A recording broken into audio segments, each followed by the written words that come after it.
Welcome to A&M Reviews. I'm Skybear and here with my buddy Sal. Sal, what's up? Not much. Alright, so before we get into this, keep in mind there will be spoilers up ahead, so watch out for that. You've been warned. So today we are going to be talking about Blade Runner 2049, which is about a young Blade Runner's discovery of a long-buried secret leads him to track down former Blade Runner Rick Deckard, who's been missing for 30 years. So, what rating did you give this movie, Sal? I gave it a 9. Oh, okay. 9 out of 10. Yeah. Alright, so I gave it an 8.5. Originally wanted to give it an 8 to 8.5, but what made it give that extra point was that I went into it being really critical about it, saying it's not, they're not going to hold up to how the old one was. Maybe some of the scenes from the old one, it's not going to be relevant to this one, but they held up to the prequel. Technically, I can tell you that I didn't see much of a difference of the art form. I was expecting them for, I actually commented to one of my friends, if they don't have the old Atari symbols or, the old brands out there, I'm going to call bullshit on this because, they need to keep it real and keep it straight with one story and not just flip-flop back and forth. When I saw the Pan Am, when I saw the old car models in there, and obviously Atari big old sign, I was like, hey, they kept it real. They kept it the same way. So yeah, I like that. So I guess that's my little extra half point jump, if you would say. So I mean, I really enjoyed it. It was an enjoyable movie. I loved it. And like a Blade Runner movie, you're coming up with ideas to solve the puzzle in your head throughout the movie, which I'm sure even the officer, Ryan Gosling, he was doing the same thing. He was trying to, as a replicant, he's processing all the information and trying to solve it at the same time. I just thought he could have probably done it a little better, but at the same time, the no emotions thing kind of kept it as a replicant. So this way, there's no doubts, that who's a replicant, who's not. All the replicants acted the same way, I would say.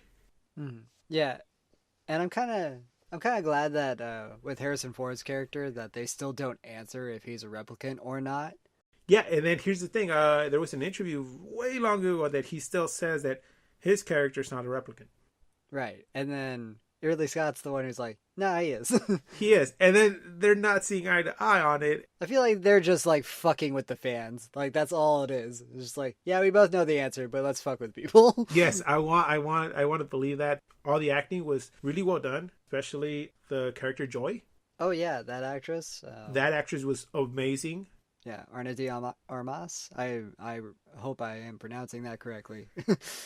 I don't know what else I've seen her in. Or have I seen her in anything I else? think I've seen her in something, but I can't recall. She was in... Oh, yeah, she was in War Dogs. Okay. And she was also in Hands of Stone.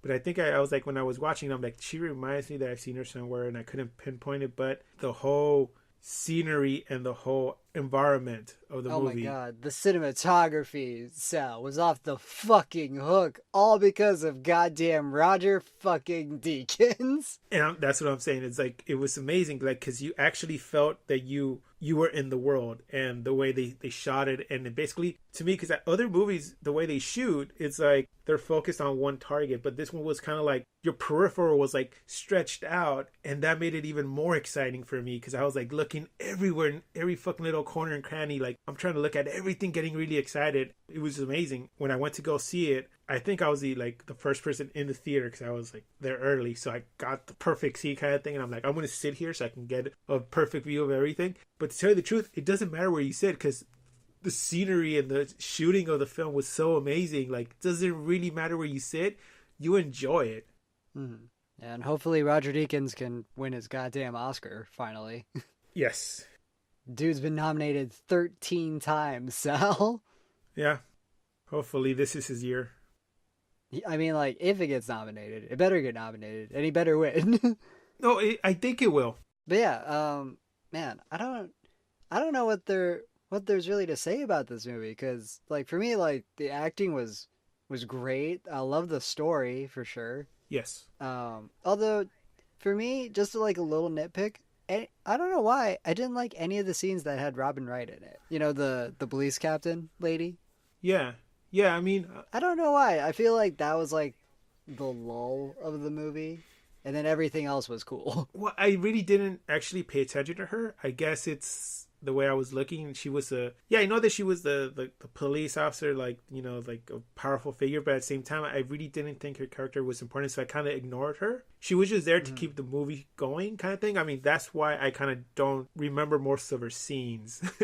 I mean, the only scene I remember is that she's sitting in his room drinking the bottle and then saying like, oh, after I finish the bottle, like, are we going to do it? And he's like, you should go, kind of thing. And I'm like, okay, that's the only main thing that I remember from her. But other than that, she was just another character to me. I mean, didn't make an impact. I know also like somewhere in the beginning, like I've caught like some plot hole already when I was watching the movie, but I already forgot about it. So I feel like somebody else is gonna catch that. But yeah. What I really liked was the baseline test scenes.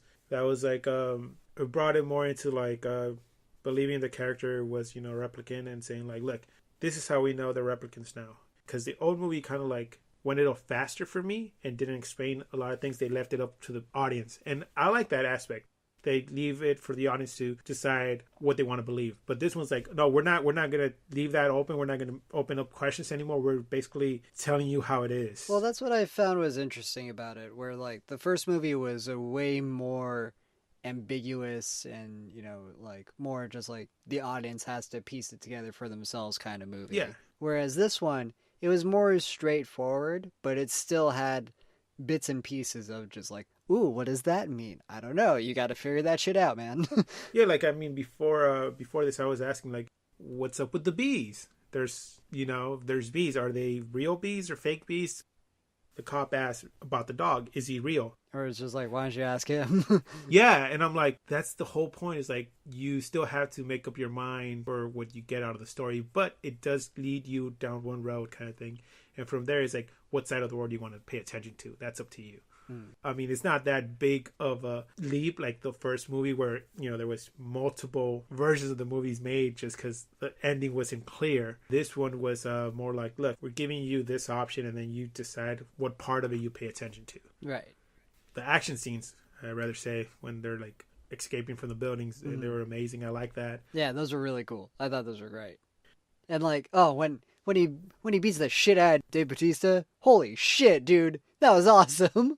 Yes. And then I think I really enjoyed the scene where he goes into the city almost at the end, like he walks into the hotel. The palette color that was like, I like that. It was just a nice scene for me. It's like, kind of took it in. Like, he's walking in and everything is still like luggage is by the door and stuff. It's like, oh, okay. So, I mean, I just, the movie, like all the aspects of it came and fit perfectly together for me as a fan from the old Blade Runner. But this one seemed like it was more, how can I say, it's a little brighter than the old movie.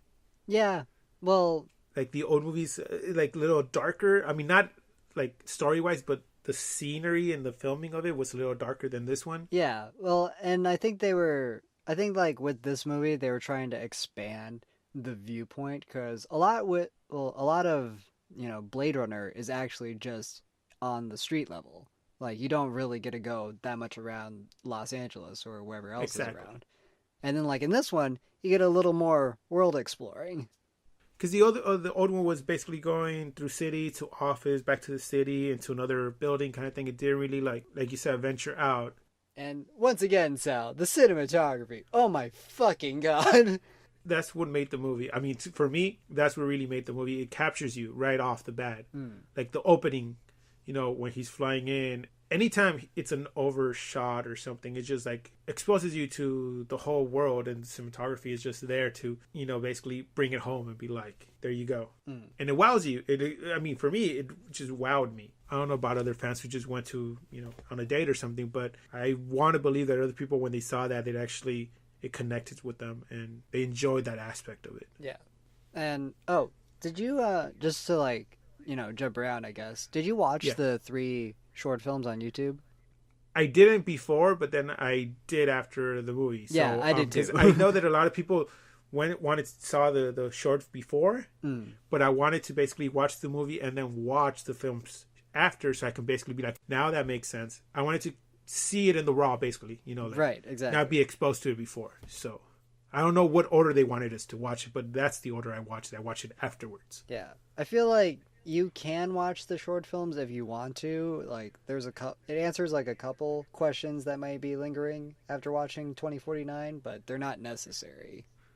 Yeah, because I mean, I think my sister went to go see it. She hasn't seen the shorts, and she has no questions that she wants to get answered unless I bring it up. You know, that's how people's minds work. Like they see the question, but they ignore it until somebody points it out. Right. And that's what the shorts are there for. Like if somebody brings it up, like, oh, it's a reference thing. Oh, you should go watch that. It would explain it. Yeah. But it's not a necessary thing. Yeah. And I feel like 2049 doesn't quite live up to the original, but to be fair, that was a big fucking bar to meet anyway. So yes, I kind of view 2049 as, you know, like, yes, it is a sequel, and like you have to view it that, but I mean, for diehard fans, it is a nice companion piece to the original Blade Runner. Do you feel that it closed the story? Actually, no. I feel like the story the story does still continue. Like, yes, and you know, you're just like left wondering, oh, what happens next? Now my question is, was it done on purpose? Absolutely. Like, well, for one, if it became like a big hit, then they could continue Blade Runner and make more sequels. And then if not, it was still just a callback to to Blade Runner's ending. But at the same time, I don't want it to be a TV series because I've seen that trend of everything now becoming a TV series. I don't want a TV series to be made from Blade Runner. I want them to just be movies, maybe a trilogy, and then end it at that. You know, just keep it simple. This is for movie executives out there. Don't fucking milk this franchise. Just leave it as it is. Yeah, like it's maybe if you maybe do one more if you really want to like get your money's worth. But other than that, just leave it alone. You did one sequel. That's good enough. That's what I want. I mean, don't do any more shorts. Don't do any more TV series or any spin-offs. Don't. Just leave it as it is. And just add one more and just close it off. A trilogy. And leave it at that. That wraps up our Blade Runner 2049 review. Catch us up next time when we talk about Thor Ragnarok. Oh, I'm so pumped, Sal. Yes. And social media is in the description. And hit us up if you have any questions. And remember, keep watching movies.